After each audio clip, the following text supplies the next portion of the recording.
Hello guys, welcome back to my channel.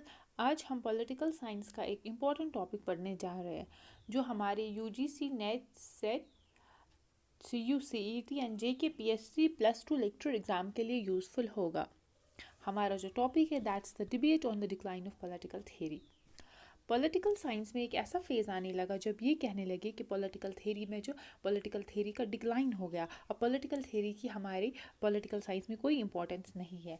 सबसे पहले इसके जो मेन एडवोकेट्स थे it was David Easton. It was David Easton. David Easton ने ही कहा asserted that the traditional political theory was based on mere speculation. इन्होंने बोला कि that political theory जो थी it was based upon the mere speculation. It was devoid of acute observations of political reality. जो भी political reality थी इनसे political science जो था वो बहुत ही दूर चला गया था. In order to lay the scientific foundations of the study of the politics. इन्होंने बोला कि जो political theory थी political science जो थी इसमें क्या था, इसमें सिर्फ ख्याली बातें होती थी, इसमें जो रियलिटी होती थी रियलिटी कहीं भी एग्जिस्ट नहीं करती थी। और इस वजह से पॉलिटिकल थ्योरी में एक साइंटिफिक फाउंडेशन ले डाउन करने के लिए it was necessary to rescue it from the study of the classics. इसके लिए ज़रूरी है, इसमें एक साइंटिफिक फाउंडेशन लाने के लिए ये ज़रूरी है कि हमें इसको कहाँ से अलग कर लेना है, हमें इसको रेस्क्यू कर लेना है from the study of the classics and the history of the political ideas. जो भी पॉलिटिकल आइडियाज़ है, पॉलिटिकल कॉन्सेप्ट्स है, पॉलिटिकल आइडियाज़ है, इनसे हमें इसको अलग कर लेना है ताकि ये हमारे किसके लिए, ताकि ये जो पॉलिटिकल रियलिटी है, पॉलिटिकल की जो रियलिटी है, पॉलिटिकल रियलिटी है, इस सब को अंडरस्टैंड कर पाए और हमारी पॉलिटिकल इसकी साइंटिफिक फाउंडेशन ले डाउन करने के लिए ये डेविड ईस्टन का कॉन्सेप्ट था।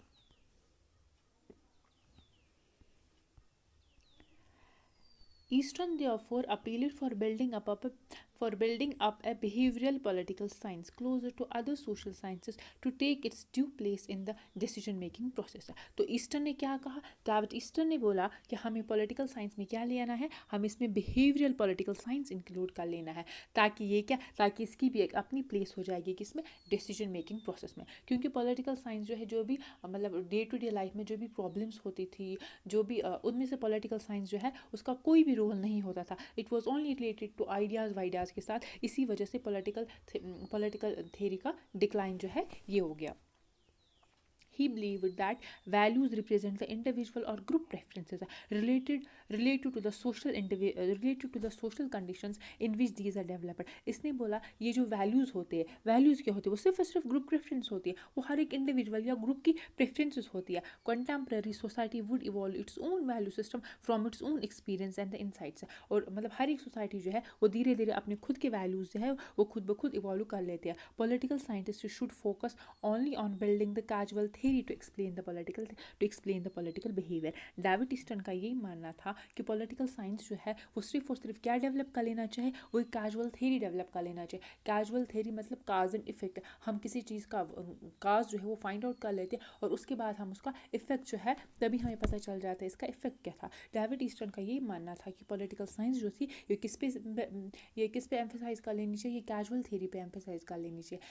Just as knowledge of the geology हमें हेल्प कर लेती है to understand the cause of earthquake, इसी तरह पॉलिटिकल साइंस जो है ये हमें हेल्प कर लेनी चाहिए to understand the cause of conflict in the society. लेकिन पॉलिटिकल साइंस का जो कोई भी इसके साथ कोई भी कनेक्शन नहीं था, इस वजह से decline of the political theory जो है ये कहा जाने लगा।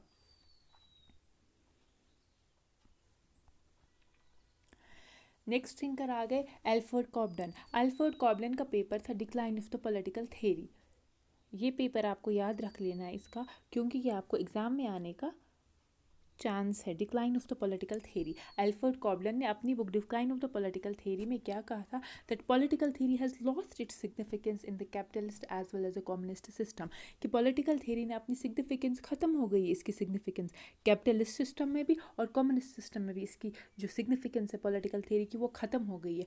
क्यों ख़त्म हो गए, because capitalist systems were inspired by the idea of the liberal democracy.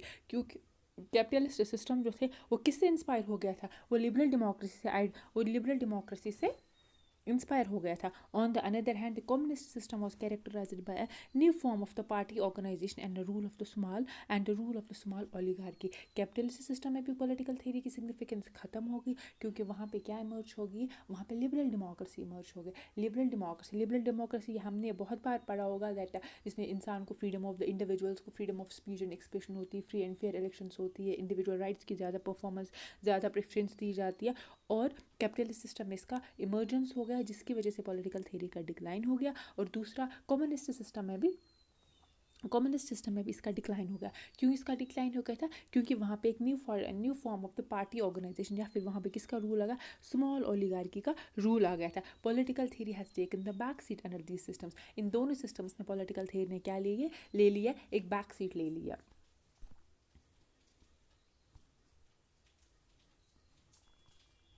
Next जो हमारे थिंकर आए, that is the Leo straws. Leo straws argued that the new science of the politics was in fact a symptom of the एलिज्ड decline of the political theory. ये जो new science of politics का emergence ही हमें इस बात को signify कर लेता है कि जो new science of the politics, नई साइंस ऑफ द पॉलिटिक्स का इमर्जेंस ही हमें बताता है कि पॉलिटिकल थ्योरी का जो है वो डिक्लाइन हो गया है. Bye adopting positivist approach it has ignored the challenges of the normative issues. हम लोगों ने क्या अडॉप्ट कर दिया है, पॉजिटिविस्ट अप्रोच. जो नया साइंस है, नई थ्योरी है, इसने अडॉप्ट कर दिया है पॉजिटिविस्ट अप्रोच. और इसने क्या किसको चैलेंज कर दिया था, नॉर्मेटिव इश्यूज़ को चैलेंज कर दिया है.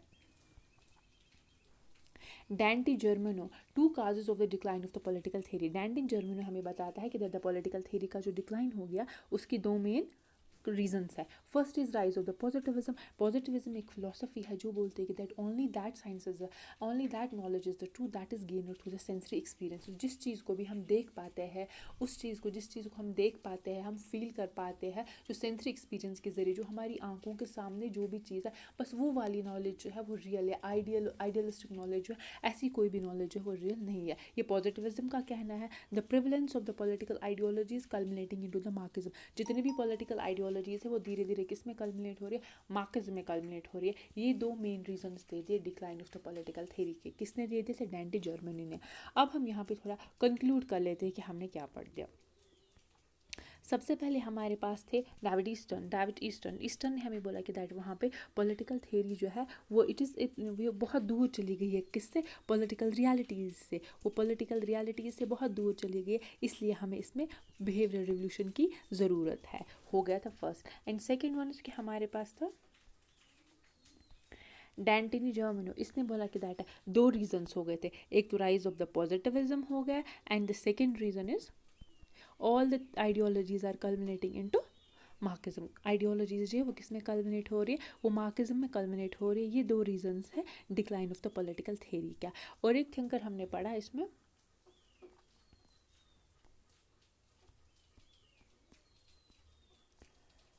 Yes that is the Alfred Cobban ने कहा था कि दैट दो रीजंस जो है वो रिस्पॉन्सिबल हो गए. क्यों दो रीजंस? एक तो कैपिटलिस्ट सिस्टम था और उसके बाद कम्युनिस्ट. कैपिटलिज्म सिस्टम में क्या हो गया है, वहाँ पे लिबरल डेमोक्रेसी जो है, कैपिटलिज्म सिस्टम में लिबरल डेमोक्रेसी इमर्ज हो गई है, और कम्युनिस्ट सिस्टम में ओलिगार्की सिस्टम जो है वो इमर्ज हो गई, और वहाँ पे पॉलिटिकल थ्योरी का डिक्लाइन हो गया. तो इसी ज्यूरिंग कुछ थिंकर्स आ रहे हैं जो बोलते हैं कि that the revival of the political theory. जिनने बोला नहीं, पॉलिटिकल थ्योरी का फिर से रिवाइवल हो गया, जिसमें से मेन थिंकर्स आएंगे.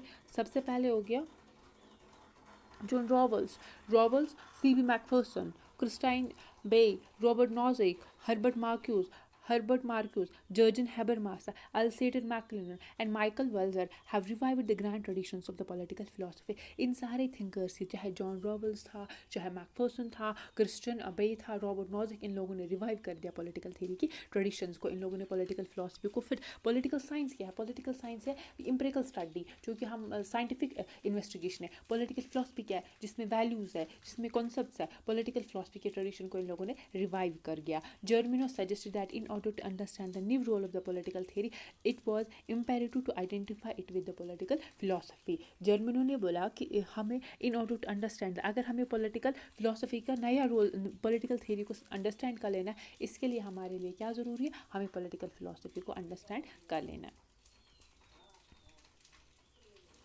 कार्ल पॉपर की एक फेमस बुक है open society and it's enemies. Open society and its enemies. Open society and it's enemies, ये आपको याद रखनी है, एग्जाम में पूछ सकते हैं। Exponent of the scientific method, इसने भी साइंटिफिक मेथड दे दिया to draw the conclusion regarding the social values. John Rawls adopted the empirical method for arriving at the principles of the justice. John Rawls ने कौन सा method develop कर दिया? इन्होंने भी empirical method डेवलप कर दिया for arriving at the principles of the justice.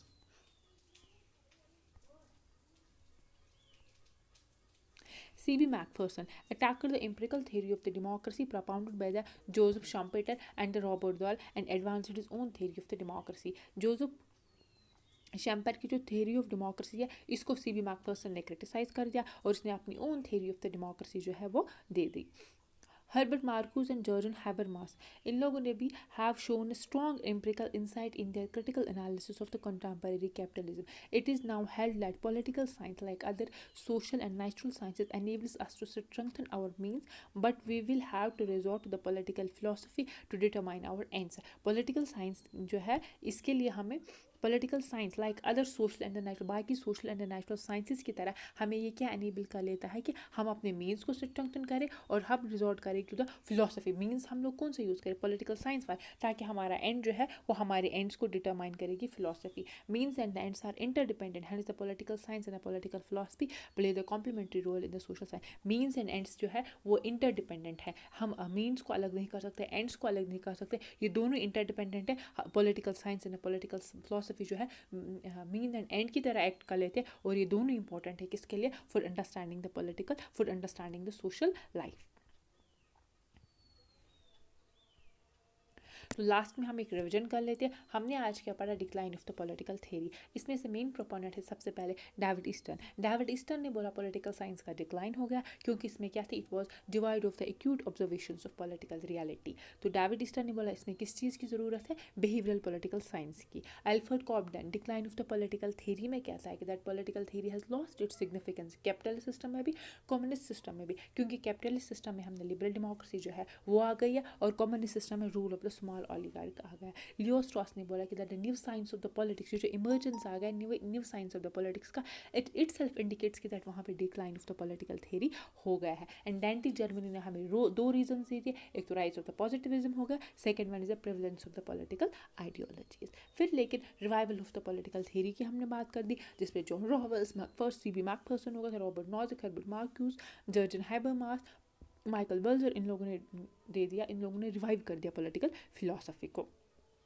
Call popper ने भी साइंटिफिक मेथड यूज़ कर दिया, जॉन रॉवल्स ने एम्पिरिकल मेथड यूज़ कर दिया, C.B. मैकफर्सन ने भी empirical theory of democracy provide की, Herbert Marcuse and Jurgen Habermas ने भी एक एम्पिरिकल इंसाइट दिखाया अपनी, जो भी इन लोगों का एनालिसिस ऑफ कंटेम्परेरी कैपिटलिज्म था. Thank you guys. अगर वीडियो पसंद आया हो लाइक और शेयर ज़रूर कर लीजिएगा.